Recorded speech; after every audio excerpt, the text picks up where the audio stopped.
ese animalito. Y lo que ocurre es que en China estos dos animales silvestres se cazan para el consumo humano. O sea, no hay contacto con la ganadería domesticada por los seres humanos, sino que es la cacería de animales silvestres a los cuales se les ha traspasado este virus por parte de los murciélagos. Y la otra diferencia también es que, lo que dice el artículo no es que esos murciélagos estuvieran transmitiendo el COVID-19 a los armadillos y a los mapaches estos locales, sino que lo que le dice es que lo que transmite es un virus antecesor. No es el virus exacto de la pandemia, sino que es un virus antecesor, pero que al pasar a través de otras especies puede evolucionar hasta el COVID-19. Por lo tanto, no tendría directamente una relación con la expansión mundial del COVID-19, como establece el presidente Petro en su tuit. Y hay otro dato que da también este artículo que me parece interesante decirlo, y es que ellos reconocen que estas agrupaciones de murciélagos en el planeta se producen en Yunnan, en el sur de China, en el este de África y en Centroamérica, pero no tienen explicación, y lo dicen en el artículo, de por qué este virus antecesor del COVID-19 sí se produce en Yunnan, pero que no se produce ni en África ni se produce en el centro en Centroamérica. Es lo que dice este artículo, que, como te digo, es un artículo bastante temprano en la evolución del COVID. Probablemente hay otros estudios posteriores, pero este es el artículo al cual alude el presidente Petro, que fue hecho en el año 2021, Néstor. Silvia, a ver, en conclusión, el presidente Petro en su tuit tiene razón en la hipótesis del cambio de ruta de los murciélagos en ese pedacito sur de China. ¿Estamos de acuerdo Exacto. en eso? ¿Cierto? Exacto, correcto. Pero de ahí en adelante lo que se desprende de esa conclusión es donde comienzan las diferencias. O sea, dos cosas, Néstor. El aumento del murciélago en zonas específicas, y segundo, que esos murciélagos tienen una carga viral mucho mayor que la habitual en los murciélagos. Esas son las dos cosas importantes. Sí. Y ese cambio de ruta de los murciélagos, o ese tema en particular de esos murciélagos allí, en una zona de China, en donde no hay ganadería, ¿tiene algo que ver con el cambio climático, Silvia? ¿Dice el informe? Lo que dice el informe es que se dirigen a esa zona porque el cambio climático le ha quitado la alimentación en otras regiones. Y segundo, que en esa zona particularmente el aumento de temperatura producto del cambio climático estaría explicando el aumento de la carga viral, que los virus se desarrollarían mucho mejor en temperaturas más altas. Silvia, se lo pregunto a usted que ha leído el informe, lo tengo aquí, es un informe que tiene 3, 4, 5, 6, 7 páginas, un informe científico. ¿El COVID, como dice el presidente Gustavo Petro, tiene origen en la crisis climática? Esto es una hipótesis, no hay nada en el artículo que diga que así es. Lo que ellos dicen es probablemente, existe la probabilidad de que, sugieren que tiene que haber más estudios al respecto. Eso es lo que establece el artículo. Sí. ¿Y qué tienen que ver aquí la articulación, también lo cito entre comillas al presidente, con las ganaderías de carne? Nada. Lo que dice el artículo es que tiene que ver específicamente con animales silvestres, salvajes, que particularmente la gastronomía en China lo consume. Eso es, no pasa por grandes concentraciones de ganado domesticado. Muy bien, Silvia, gracias. 7 de la mañana, 5 minutos, para quienes están interesados en la tesis del presidente Gustavo Petro, que me parece que por lo menos tiene unos matices, ¿no? No hay nada determinante, Héctor, aquí. Pero hay varias hipótesis, entre otras cosas, la conspiración, la del laboratorio. Esta es otra hipótesis, apenas a modo de hipótesis. Pero curioso, pero me parece que el presidente Petro pues algo de razón tiene. Por lo menos se quedó, como suele pasar, con la primera parte. Lo hacemos muchos con el título de la nota, porque es que la nota que el presidente publica en su trino está titulada "El cambio climático como culpable de la pandemia de COVID". Y ahí pues explica lo que muy bien nos detalló Silvia. Pero seguramente el presidente pues leyó el título y eso, el resumen, y se quedó con esa nota. Claro, él le dio por entrar en unos detalles en los que ya parecen ser de su propia creación, como el de la ganadería, por ejemplo, porque el informe no menciona la palabra ganadería o vacas o algo por el estilo. Pero me parece que vale, digamos, en una conversación de esas del Parque Bolívar en Cartagena, donde uno habla paja ahí de, no, tú sabes que el COVID se generó por tal cosa, pues me parece bien traer esto como hipótesis para mantener la conversación patrocinada por la Federación de Cafeteros. De todas maneras, ¿no? Sobre el origen de la pandemia hay solo hipótesis. No hay ninguna certeza sobre el origen del COVID-19, solo hipótesis. Claro, y yo no entiendo por qué les incomoda a Néstor tanto que el presidente opine de estas cosas. A mí me parece mejor este estudio de Cambridge que la teoría de los 7 enanitos de Duque, francamente. Y yo no escuché muchas burlas cuando eso ocurrió. Y realmente aquí, ¿cuál es la diferencia, Néstor, si me permite? ¿Cuál es la diferencia entre lo que dijo Petro y lo que dice el artículo?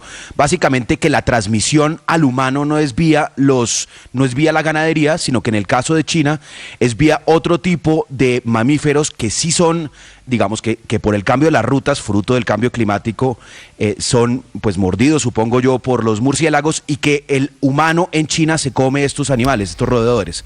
Entonces, pues, pero Luis, que hay una relación, dice el artículo, espera rigurosidad, pero que no es a través de la ganadería. Rigurosidad. Es decir, yo estoy de acuerdo pero contigo. Es que pues a mí me parece bastante riguroso un estudio de Cambridge. Yo no sé a usted, padre, le parece más riguroso los 7 enanitos de Pero Duque. No lo que se dice de Luis Ernesto.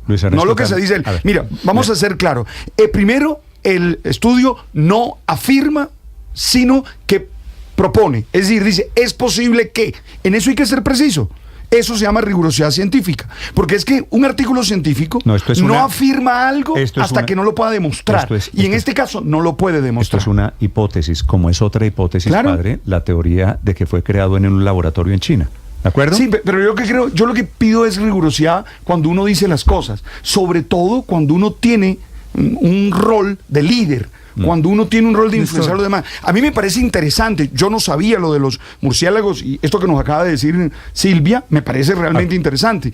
Pero hay que ser muy rigurosos. Néstor, ¿Le parece, Aurelio, si les presento lo que dijo el presidente esta semana? Sí, escuchamos al presidente esta semana hablando del COVID, murciélagos y cambio climático. El COVID, con todo su impacto, con toda la gente que dejó muerta, con el sufrimiento que prácticamente todos pasamos cuando llegó, con el trastorno completo de la sociedad, el aumento de la pobreza. El COVID parece tener un origen en la crisis climática. Es como si fuera el primer campanazo de lo que nos espera.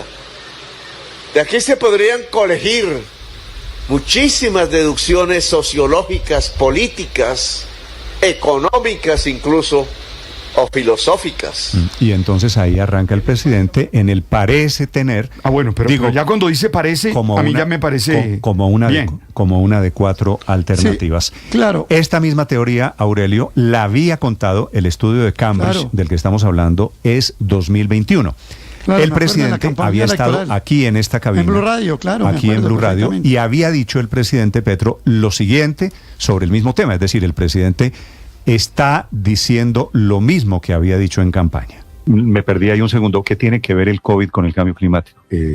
Según una investigación que se hizo en la Universidad de Cambridge, es una investigación. Hay un cambio de rutas de los murciélagos que buscan frutas. Las frutas cambiaron de piso térmico precisamente por el cambio climático, y ese cambio de ruta de los murciélagos llevó a las ganaderías inmensas que hay en China. Imagínense cuál tamaño tienen.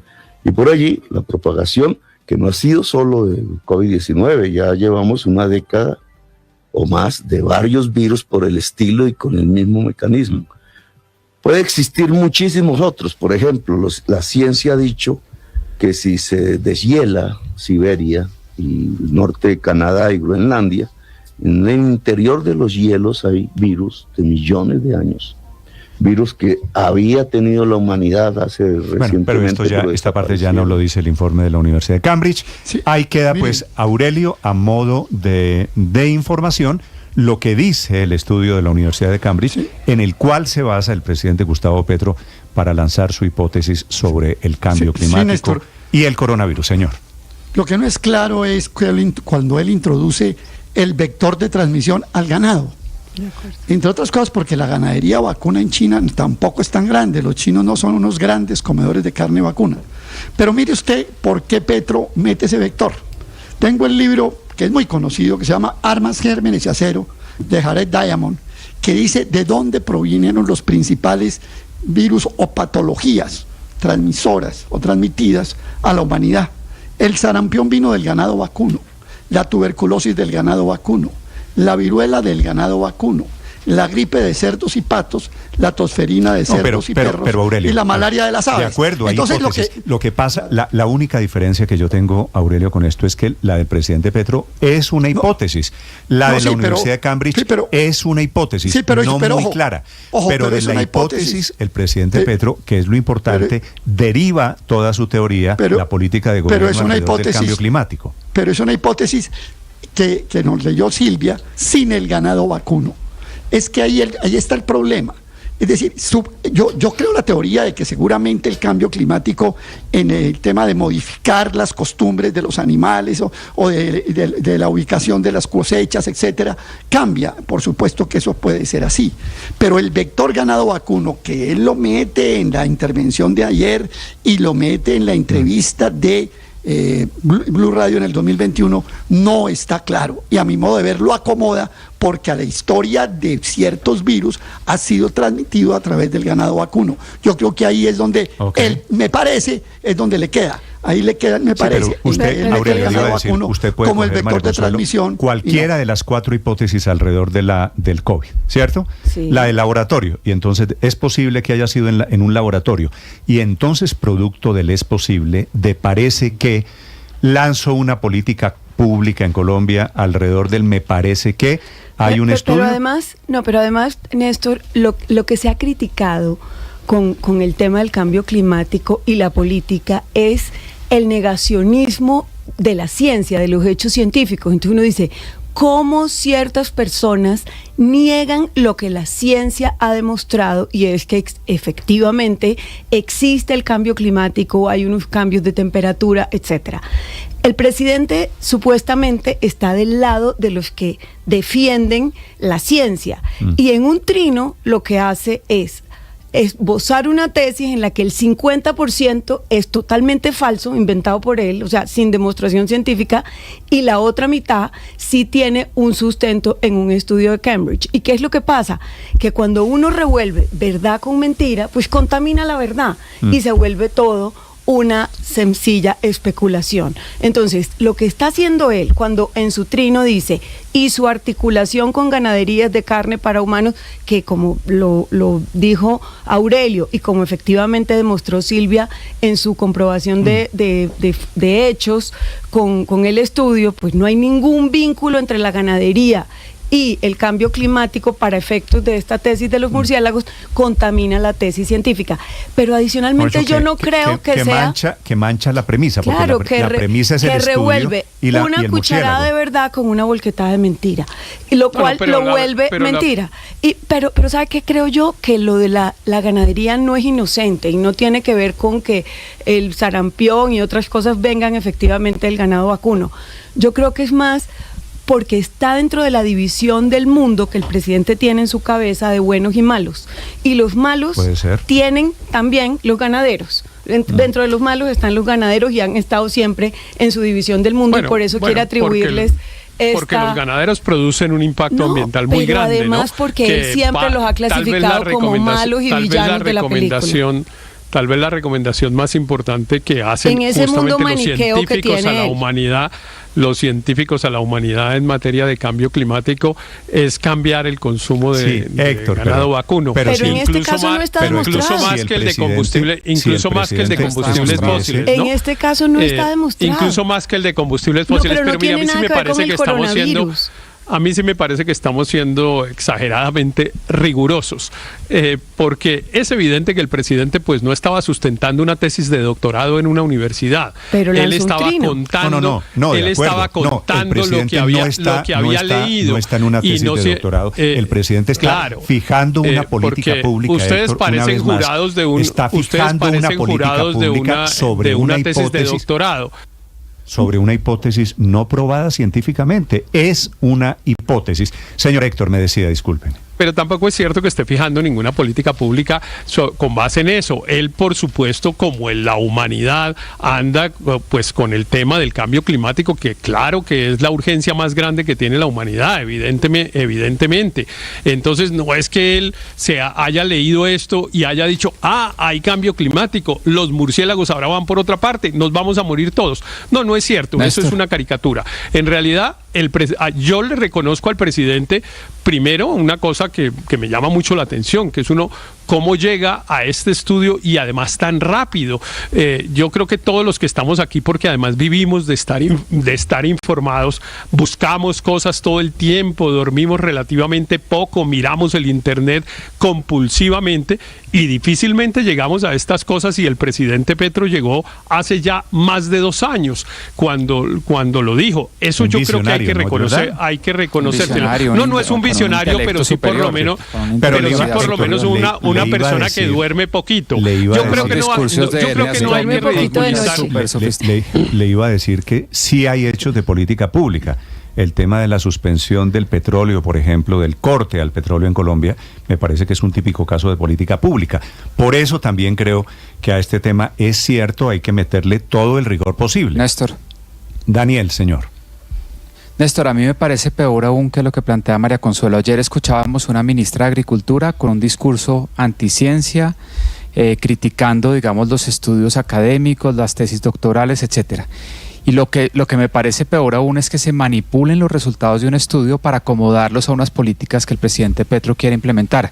En estudios científicos de este estilo, lo crucial es establecer una relación causal. Y como bien nos explicaba Silvia y usted lo comentaba, el estudio establece una relación causal entre el cambio climático y la localización de los murciélagos, pero no entre la localización de los murciélagos y la aparición del del virus del COVID-19, que es el salto que el presidente Petro da, manipulando los resultados del estudio sin habérselo leído completo y habiéndose quedado solo con el título, para argumentar no solo lo que decía María Consuelo, contra los tenedores de tierra, contra los ganaderos, a favor del cambio de las políticas contra el cambio climático, sino que también mete unos discursos que la gente termina creyéndose porque como Héctor nos decía, parece muy científico, pero cuando uno va un poquito y lee 2 o 3 párrafos del estudio, del resumen del estudio, se da cuenta que es una manipulación burda del estudio. De un momento a otro, estudios elaborados por la Universidad de Cambridge nos parecen chimbos. Voy a publicar este estudio de la Universidad de Cambridge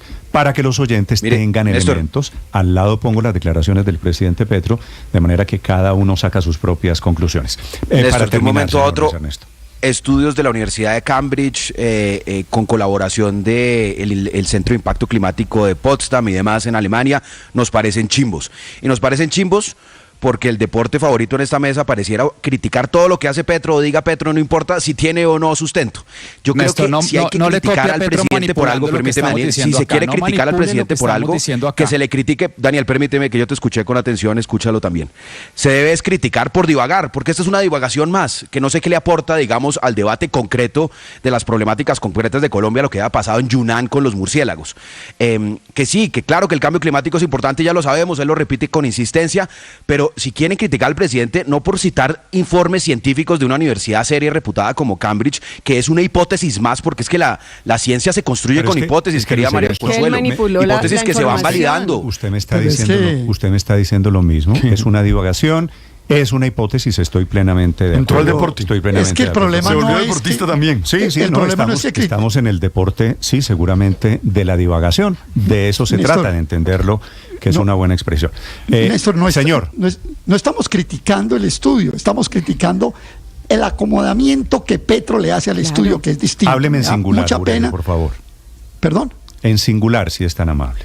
Bueno, que yo no estoy criticando el estudio de Cambridge, corrijo, sino el acomodamiento que Petro le hace, e insisto porque le mete ese factor de ganado vacuno, y me da pena con Héctor contradecirlo, pero mire, Néstor, el problema del ganado vacuno en el cambio climático no es el que está diciendo Petro ni el que reproduce Héctor.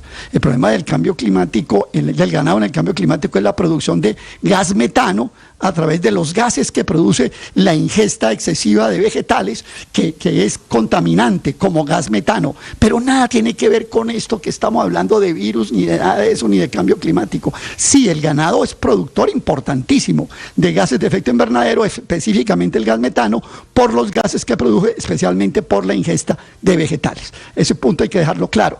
Es que fíjese usted que el tema del ganado vacuno se vuelve un lío. Ahora, y falta una cosita. Colombia empezó a exportar carne a China. Entonces también podemos llegar de hipótesis en hipótesis a que se debe a que las vacas que Colombia exportó entonces fueron las que se picaron. Bueno, y hay para cualquier cosa. Ahora, una precisión, Aurelio, en este informe habla de ganado de carne, no necesariamente el ganado vacuno. Okay. Ganado de carne puede ser... Porque ahí hay ganadería pequeños. Cerdo que es muy alto en China, ¿no? El consumo de cerdo en China es altísimo. Realmente los chinos comen mucha carne de cerdo. Por eso le hago la precisión de que no dice ganado vacuno, sino ganado de carne, que me parece que allí, señor, un matiz diferente.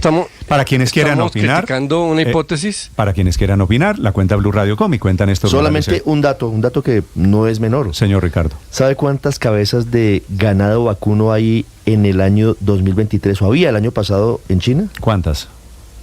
52.575.000. Eso es poquito. No sé si es poquito o es mucho. Para la población de China, para una población de 1.000 y pico millones de habitantes. Pero no es tan menor como, digamos, no es residual tampoco. Señor Álvaro. Pero, Néstor, estamos criticando una hipótesis en un tema que solo hay hipótesis. Y si usted mira, es una hipótesis con una base científica de una universidad seria, y la tendencia en estas discusiones de cambio climático es que quienes están preocupados por el cambio climático ofrecen hipótesis científicamente serias, y quienes rechazan el cambio climático, como Trump y tantos, dicen que eso no está probado, que es una simple teoría, y se limitan a crear la duda.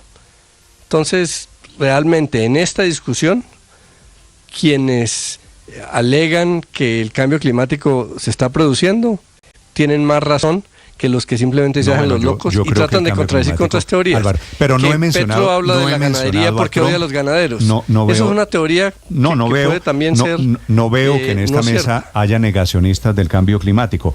Es que simplemente lo que le estoy diciendo es el estudio del que estamos hablando, del que habla el presidente Petro, no vincula COVID con ganado, es simplemente eso. No quedar del lado de los negacionistas. No, bueno, a usted le parece que el rigor es negacionista. Le estoy diciendo, el informe que menciona el presidente Petro no vincula. Yo lo que digo es que al revés. El rigor está del lado de quienes denuncian el cambio climático. Los negacionistas simplemente se limitan a decir que no está aprobado del todo. No, está bien, pero es que yo creo francamente que el corazón del trino no es su asociación con el cambio climático. Álvaro, al tema del negacionismo. No sé quién es negacionista, pero bueno. Omito el tema, señor. Digo, Néstor, que el corazón del trino del presidente Petro no es el tema de la ganadería. El corazón es que atribuye y pues bueno, se sustenta en un estudio de la Universidad de Cambridge, que es que el cambio climático pues efectivamente estuvo, o por lo menos hay una hipótesis estudiada por unos científicos que le puede atribuir el origen del COVID. Ese es el corazón del trino. El estudio lo demás son unas cosas que él le mete y no tiene ninguna importancia, digamos, quedarse en esa relación, pues porque realmente es una cosa menor. Hubiera sido carreta, y realmente debo decir que yo pues tenía dudas, y cuando lo oí al presidente Petro 2 veces sin conocer este estudio, sin haber oído el detalle que hace Silvia, pues francamente yo decía, carreta de Petro. Pero después de oír la conversación y después de leer esto y de ver el trabajo juicioso que hizo Silvia, digo, bueno, Petro tenía un punto. Petro que era importante. Hay una hipótesis científica que supone que puede haber una relación entre el cambio climático y el COVID. Que hay una relación entre murciélagos y el cambio climático. Y hay unas conclusiones que no son exactamente rigurosas. Son las 7 de la mañana, 25 minutos, ahora en Mañanas Blue. Estás escuchando Blue Radio. Ahora nuestro contenido no solo se escucha, también se ve. En este país, gobernador, todo es gravísimo y no pasa nada. Algunos en ese límite de la ilegalidad. Bienvenido, gracias por estar conectado. En Blue le ponemos cara a la radio, a la opinión y al debate, a los diferentes puntos de vista, al rigor periodístico, a los hechos deportivos, a la opinión, al humor y al entretenimiento. Le ponemos cara a la radio. Suscríbase a nuestros canales de Facebook y YouTube y desde las 6 a.m. hasta las 7 p.m. disfrute de toda nuestra programación en vivo. Blue, la alternativa.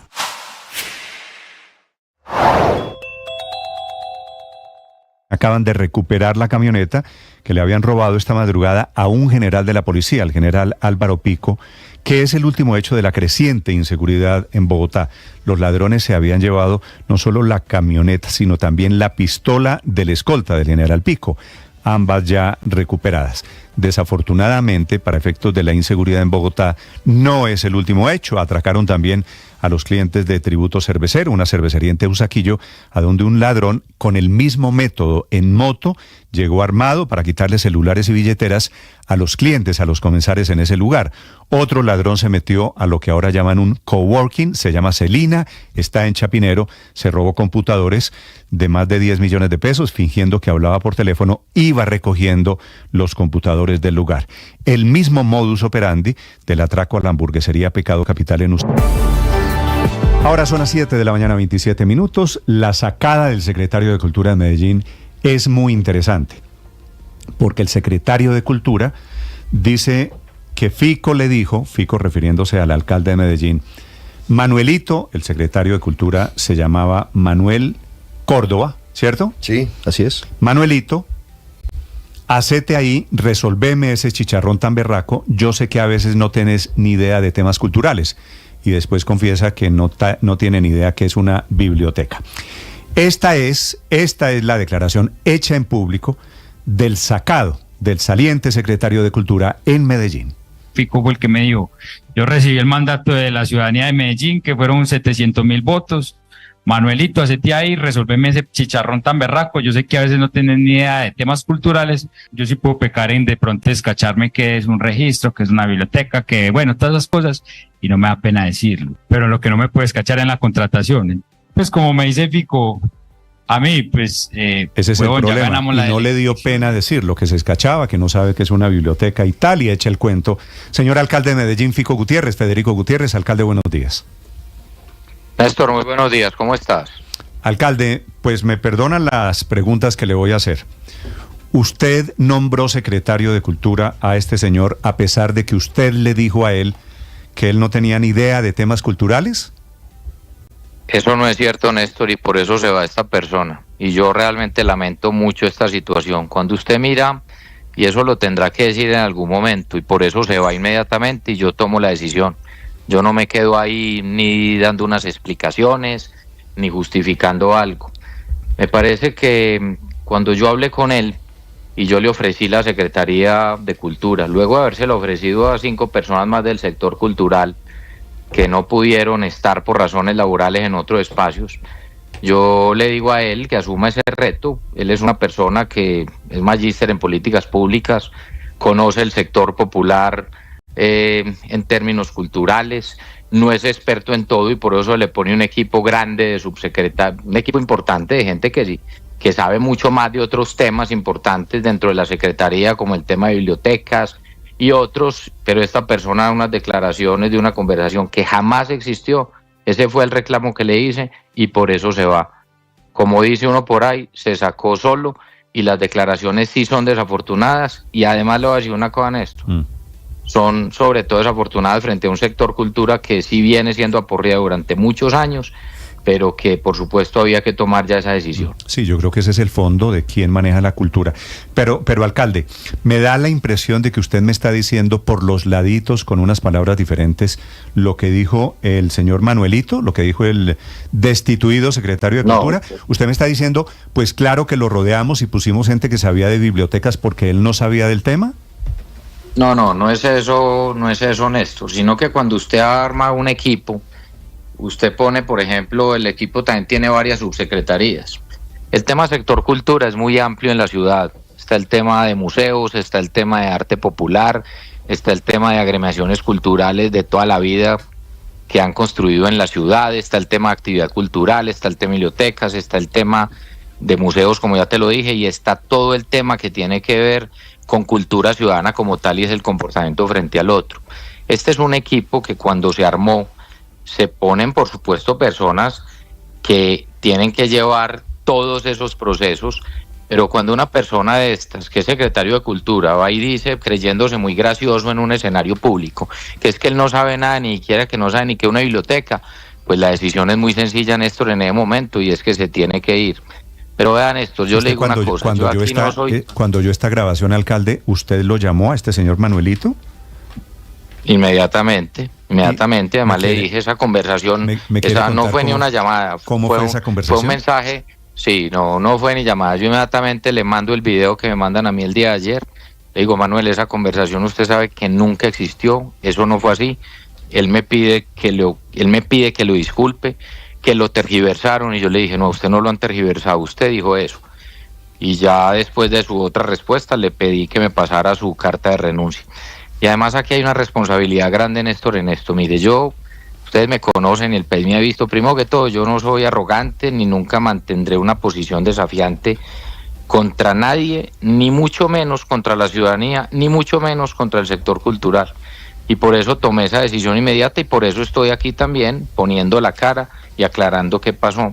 Hay un secretario de Cultura ya encargado que se llama Andrés Sarmiento, que le ha dedicado media vida a los libros, viene de ser director de la Filbo, de la Feria del Libro de Cali, de todo este tipo de cosas, y ya los próximos días que nos reuniremos con el sector de nuevo, el sector cultura, para tomar una decisión en quién llevará esas riendas.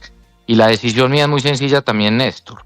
Por más duro que sea usted decir, yo altero el gabinete a mes y medio de arrancar gobierno, hay que tomar decisiones. Yo jamás voy a persistir o que si se cometió un error o mantenerme en un error o en algo, hay que tomar decisiones y hay que ser responsables en esto, y yo por eso tomé esa decisión, y ya nombraremos una persona con la cual todo el sector cultura se sienta representado. Esta persona además venía haciendo un trabajo con todos los museos, venía haciendo un trabajo con los exsecretarios de Cultura, con sectores cultura de la ciudad, y se pone gracioso dar unas declaraciones que nunca existió a conversación, después pide disculpas y dice que fue, como dice, que fueron básicamente sacadas de contexto sus declaraciones, y yo le digo, no señor, eso fue lo que dijo, es que ahí está claro. Claro, y en pero eso uno alcalde, no se puede quedar quieto. A propósito de lo que dijo Manuel Córdoba, que era su secretario, él dice que se podía descachar en todo menos en la contratación, porque esa era la orden que había recibido. ¿Usted dijo eso? ¿Se podía descachar en todo menos en la contratación? No, jamás.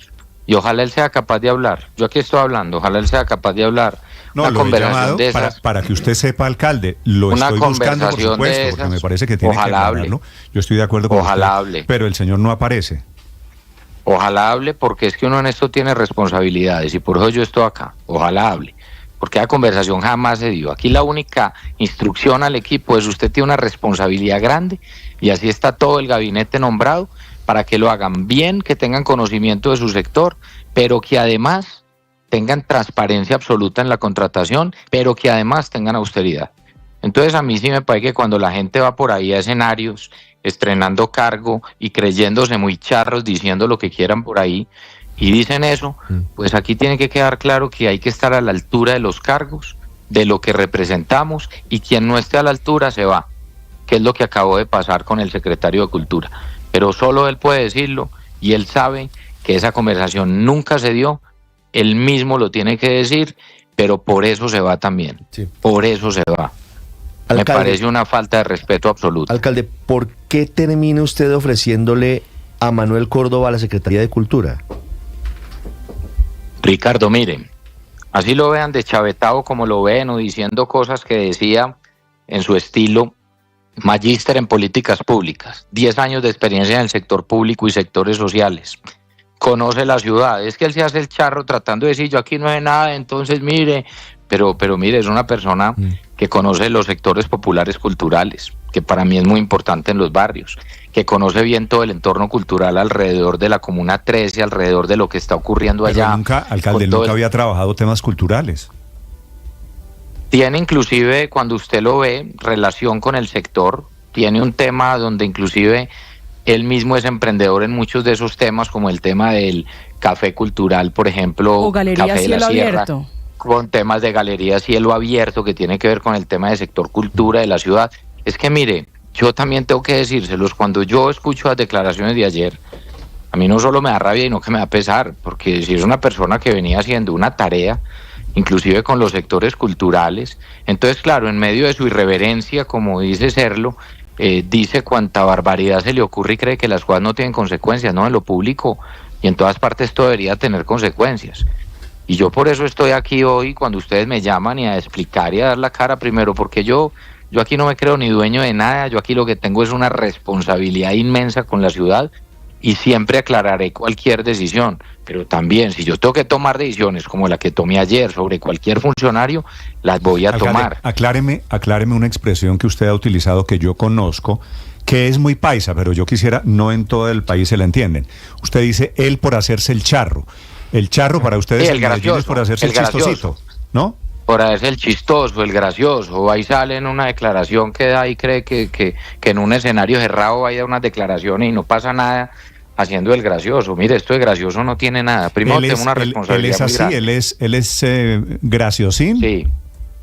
Sí, es una persona muy inteligente. Yo aquí no voy a entrar a descargarlo en lo personal, después del daño que me puede generar a mí y al gobierno y al sector cultura. Tampoco lo va a acabar en lo personal. Es una persona muy inteligente, es una persona capaz, es una persona con un estilo muy diferente, es una persona, como decimos aquí también, desabrochado, dice las cosas así, pero eso no tiene justificación. Yo le voy a decir una cosa, Néstor, señor, y toda la ciudadanía, cuando uno tiene la dignidad de un cargo, tiene que representarlo bien, y por eso se va, porque la conversación primero nunca existió, y porque aquí tenía una responsabilidad muy grande, y ese es un comentario despectivo frente a un sector cultura que necesita todo el apoyo y lo tendrá. Yo ya encargué un secretario de Cultura que es Andrés Sarmiento, que hoy es el subsecretario, exdirector de la Filbo, de la Feria del Libro de Bogotá, de la Feria del Libro de Cali, una persona con amplio recorrido. En los próximos días nombraré una persona. ¿Y por qué no lo nombró a él y nombró a este señor Manuel Córdoba, que tiene menos antecedentes en la cultura? Néstor, le voy a decir una cosa que sonará raro, pero a veces es más fácil ser historiador que adivino. ¿Usted cree que si yo supiera que esto iba a pasar, yo lo hubiera nombrado? Claro que no, Néstor, pero además yo le digo una cosa, Néstor. No, nadie podía saber que esto iba a pasar. Yo te entiendo, pero yo entiendo tu pregunta, pero déjame, yo digo algo. Primero que todo, si es una situación desafortunada, muy desafortunada, y a mí me duele y me da tristeza, y por eso tomo la decisión y asumo esa responsabilidad. Yo aquí no vengo con arrogancias a hacerme el loco ni a echarle culpa a otro. Venía haciendo un buen trabajo, venía reuniéndome con todos los sectores culturales, veníamos en la construcción del plan de desarrollo en términos de la cultura, y con todos los sectores con el que me reunían, todo el mundo me decía, hombre, ahí me reuní con Manuel. Cuando hablaba con la gente, por ejemplo, de Confama, que articula temas de cultura, hablamos con Manuel, vamos muy bien. Con los directores de museos, vamos bien con Manuel. Y sale con una bobada de estas, hombre. Sí, pero uno se puede reunir, alcalde, uno se puede reunir con Manuelito o Manuelito las veces que quiera, pero no ser efectivo. Fíjese que usted, quiero volver a la frase suya, usted ha dicho en repetidas oportunidades aquí que Manuel conoce la ciudad, y la conoce, doctor Federico, alcalde Fico, porque él era el fundador de Cielo Abierto, Galería Cielo Abierto, que era una oficina que se dedicaba a hacer recorridos turísticos en Medellín, y Café La Sierra, que era un proyecto donde él era socio. ¿Eso lo hizo meritorio o hay algo más que lo llevó usted a pensar que era idóneo para el cargo de secretario de Cultura en Medellín? No, claro que sí, que era capaz de articular el sector cultural en la ciudad, que es tan diverso, a través del tema de museos, a través del tema de las diferentes expresiones culturales que hay en la ciudad. Es que si yo no hubiera creído, no lo hubiera nombrado, por supuesto que sí. Y claro que también le decía, articule, lidere, y también es importante que se rodee bien dentro del equipo y que lo haga bien. Es que mira, el tema de la articulación cultural este mes y medio no venía mal. Veníamos en la construcción de un proceso frente al tema del plan de desarrollo, que va a continuar. Yo lo primero que quiero decirle al sector cultura, que he hablado con muchos de ellos desde el día de ayer, es ese proceso va a continuar y va a quedar una persona al frente de la Secretaría que sienta bien todo el sector cultura. Y ya en los próximos días diré cuál es ese nombre y ya avanzaremos en lo que viene. Pero yo vuelvo e insisto en algo, mire, yo cuando veo lo que pasó estos 4 años en la ciudad, los 4 años anteriores, donde se estigmatizaba a todo el mundo y que quien criticara al gobierno era enemigo, no. Aquí la gente que critica, y frente a este hecho puntual, tiene todo el derecho de criticar, y yo aquí no me voy a poner entonces a estigmatizar de que es la oposición, no, eso fue un tema que salió además de adentro, y claro que hay gente que aprovecha, pero el sector cultura tiene que estar preocupado, expresa una preocupación, y yo les digo, tienen toda la razón, y lo que se tenga que reorientar se va a reorientar. Yo aquí no vengo ni a sacar excusas, ni vengo con una posición arrogante de decir, esta persona salió por eso, o me lo llevo después para otro cargo. No, yo no estoy en esa posición. Primero tengo una ventaja, y es que a mí ningún sector político me puede imponer un cargo, me pueden hacer una recomendación. Esta persona ha trabajado con diferentes sectores, inclusive en su momento en sectores ciudadanos de Medellín, la gente lo conoce. Pero aquí lo que sigue es reorientar y tomar esas decisiones. Alcalde, pero jamás va a actuar pues con una situación de... ¿A quién representaba políticamente este señor Manuel Cordo? No representa a nadie políticamente. ¿De alguien?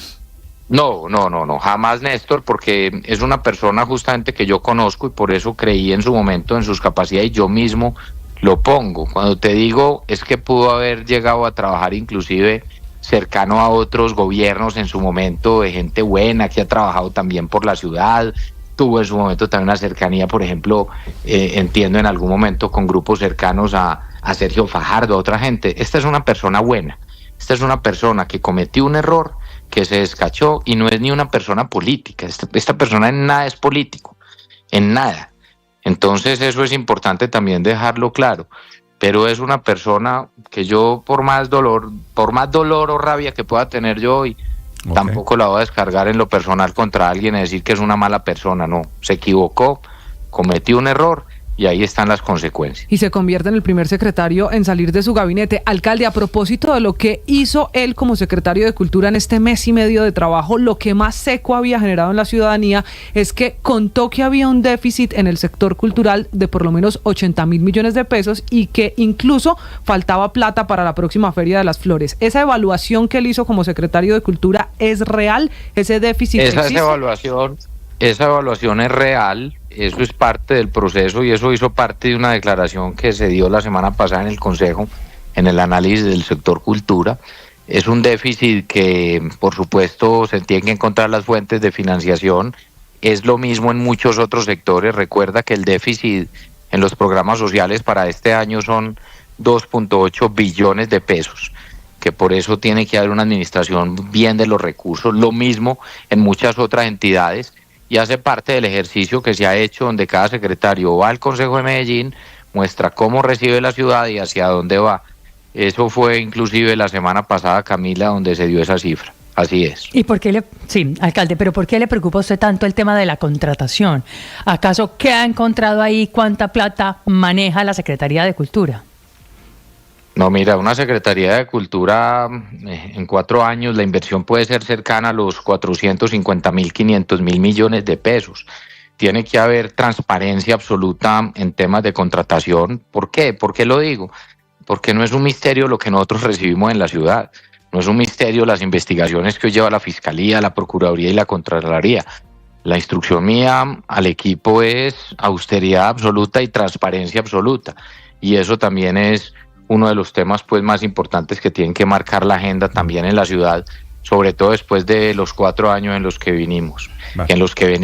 Yo además hago ahí una reflexión, mire, esta conversación con ustedes, que es una conversación franca, puede ser dura, pero es franca. Ustedes, su labor es hacer las preguntas, las mías responder siempre.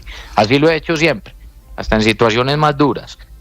Y la ciudad, yo vuelvo y digo, mire, yo hago un llamado, yo no voy a estigmatizar a quien critique. A quien critique, todo el respeto. A quien se considere oposición, todo el respeto. A quien me haya apoyado y critique, todo el respeto. Tenemos que buscar unir y trabajar juntos para que esto salga adelante, no estigmatizar sectores. Ahorita lo que viene es una tarea grande y aquí lo único que tiene que pasar es que haya transparencia, austeridad absoluta y por supuesto trabajar en todos estos temas que vienen, que los retos son muy grandes. Sí, y poner a alguien capaz que tenga alguna clase de manejo en el sector cultural. Alcalde, le quiero agradecer pues la franqueza y le quiero agradecer que ponga la cara, pero antes de despedirlo quisiera preguntarle de otro hecho muy grave ayer en Medellín. La bebé esa que está herida, vi al loco con el machete, señor, frente al Palacio de Justicia. Tengo entendido que usted fue a visitar a la niña, a la bebé, ¿no? Tiene 4 meses a la clínica. Sí, Néstor, vea, yo le cuento qué fue lo que pasó. ¿Por qué resulta herida la bebé? Mira, Néstor, les cuento qué fue lo que pasó.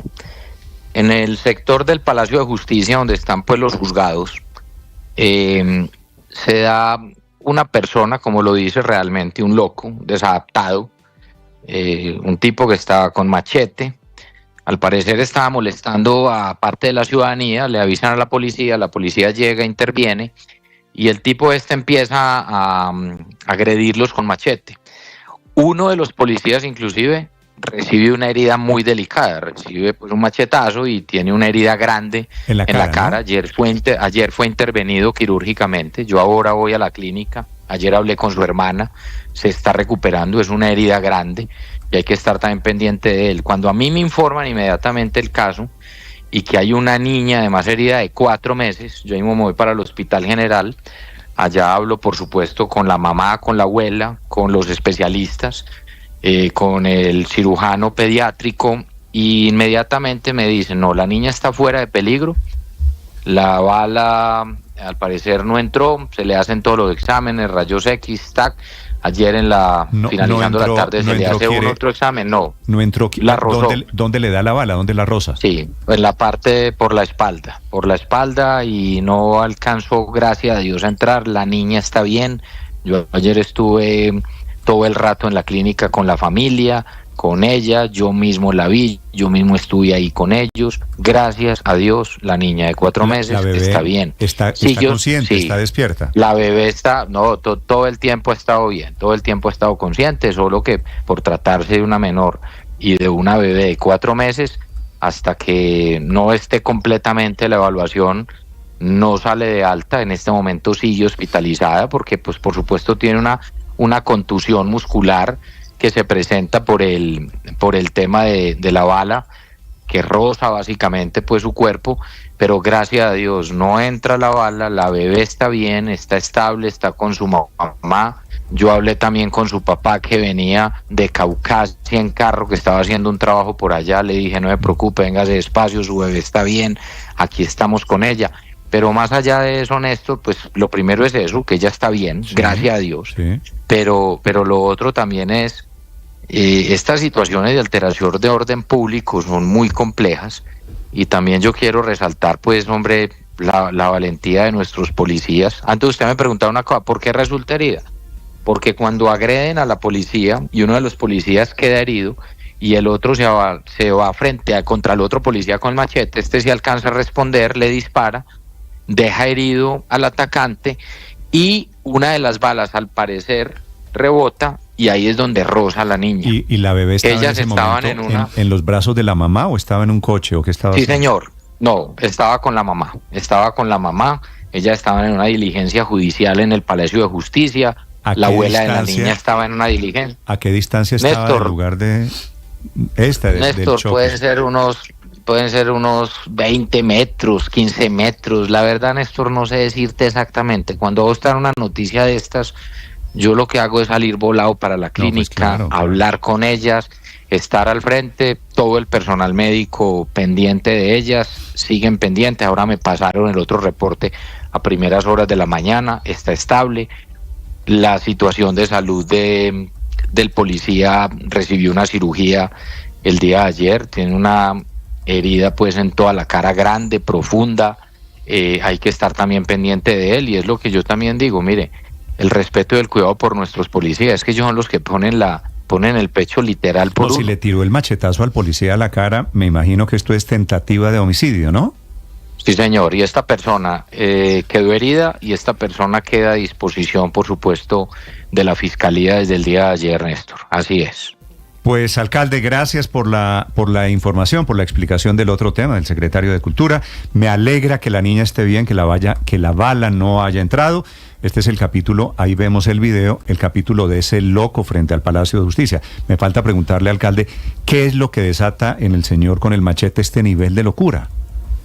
No sé, Néstor, te digo la verdad, no sé. Yo ayer hablé con el secretario de Seguridad que estuvo todo el tiempo con nosotros allá también, con el coronel Fajardo que está encargado de la Policía Metropolitana, una persona salida de casillas, una persona que cuando ya llega la policía, él ya estaba pues intentando agredir a otros ciudadanos, ahí es donde interviene la policía, y esas son las situaciones que se dan acá, Néstor, o en cualquier ciudad. Hombre, que es una situación que uno quisiera no tener, ¿no? Pero hay que reaccionar, y aquí yo sí, mi instrucción clara a nuestra policía es garantizar la seguridad y la tranquilidad de la gente. Yo ahorita vuelvo a hablar con la mamá de la niña, con la abuela, sigo pendiente, estoy hablando pues a primera hora. Antes de esta entrevista, mucho antes, hablé con el director del hospital, el director encargado, y la niña va bien. Le contaré más tarde cómo va nuestro policía que está herido, y ahí seguimos. Bueno, Néstor, yo le agradezco este espacio, alcalde. Y usted sabe, Néstor, siempre aquí a responder, hombre, aquí siempre firme. Me parece que es lo correcto, alcalde, gracias, poner la cara, señor. Reconocer el error, y que eso con ese señor Manuelito salió mal. Gracias, alcalde. Un abrazo, Néstor, gracias. 7:52. Estás escuchando.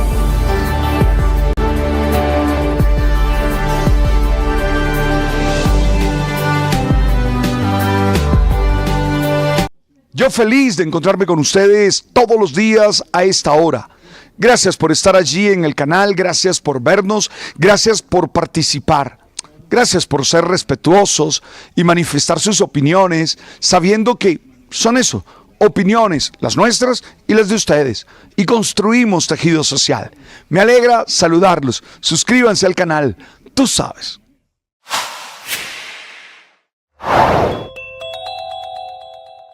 El desenlace sorpresivo del escándalo, del lío de esta semana alrededor del presupuesto. El presidente Petro le pidió la renuncia a la directora del presupuesto del Ministerio de Hacienda, que era Claudia Marcela Numa.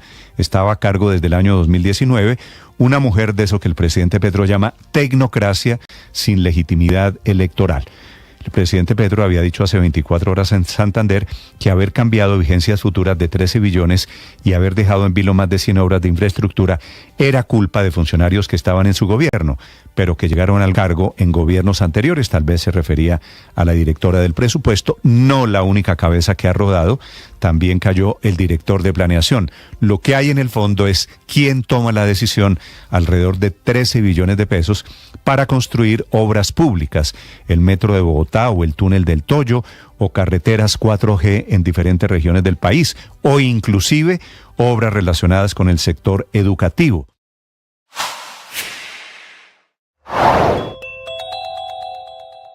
Acaban de recuperar la camioneta que le habían robado esta madrugada a un general de la policía, el general Álvaro Pico, que es el último hecho de la creciente inseguridad en Bogotá.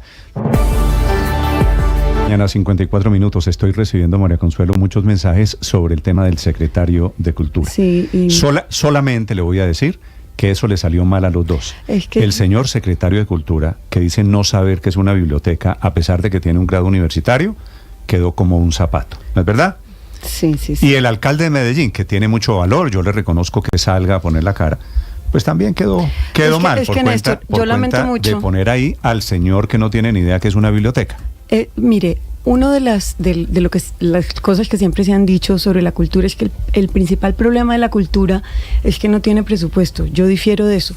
Yo creo que lo que se evidencia con este caso y con muchos casos, porque no es la primera vez que pasa, es que los gobernantes creen que la cultura es un tema accesorio, ornamental, secundario, de relleno, que pasa solamente por los espectáculos. Y resulta que la cultura es sociedad, no es espectáculo, es sociedad. Entonces, desafortunadamente, además, en este caso en Medellín, cuando la ciudad viene tan fracturada, donde el empresariado había quedado por un lado de enemigo de la cultura y de enemigo de la función pública, tratar de reconstruir eso con una persona que no entienda esa premisa de que la cultura construye esa amalgama en torno a la diversidad y a la sociedad, es muy lamentable. Yo sí creo que este problema de hoy lo que evidencia es que no le han dado en la historia de Colombia el lugar a la cultura. María Consuelo. Muy desafortunado.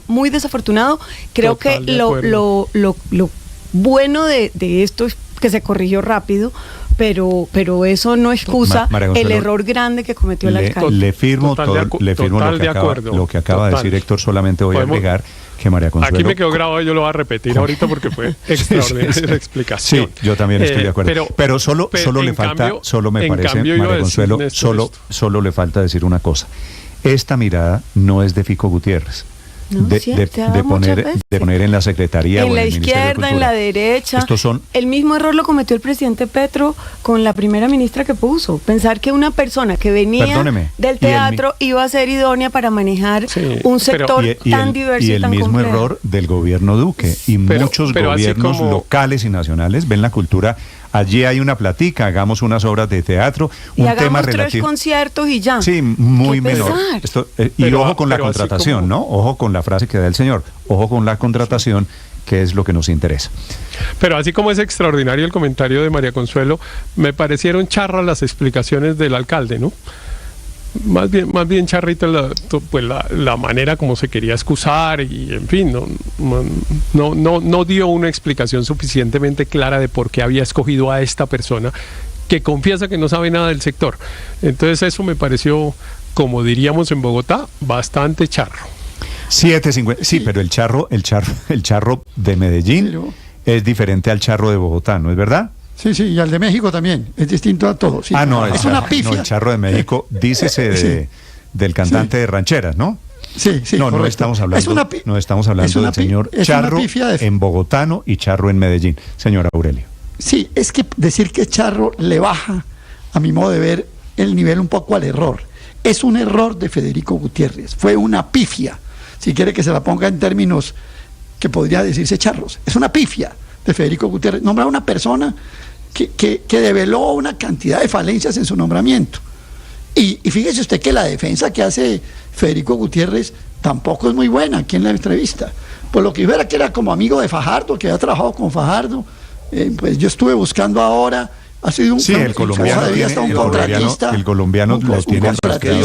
había trabajado con Fajardo, manejando temas de paz de Fajardo, lo cual demuestra que su experiencia no era buena. No, pero cero. ¿No? Ahora, cero, Néstor, pero es que aquí de verdad deben revisarse esos gabinetes distritales o municipales, porque muchos no tienen realmente explicaciones desde el punto de vista de la experticia, desde el punto de vista del conocimiento del funcionario que se nombra.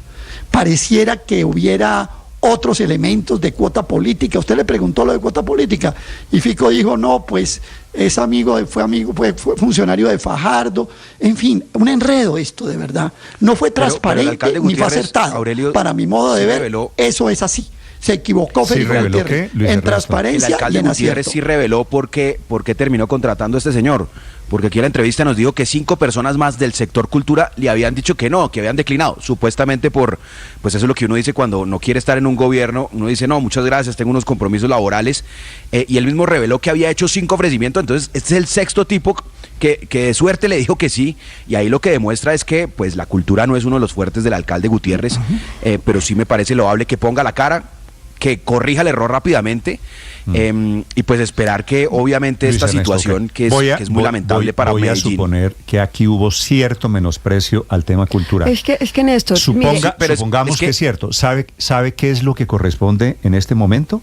Pues aprovechar el papayazo. Arreglar y ojalá entender todos estos mensajes que el mea culpa que hace el alcalde Gutiérrez le sirva para que figuras importantes de la cultura con experiencia no solo en el sector como artistas o como el teatro, sino con experiencia como gestores culturales, como gerentes públicos para la cultura se animen a trabajar en Medellín, porque realmente Medellín es una potencia cultural y le merece el mejor secretario de Cultura posible. Claro, pero además fíjese que el tema...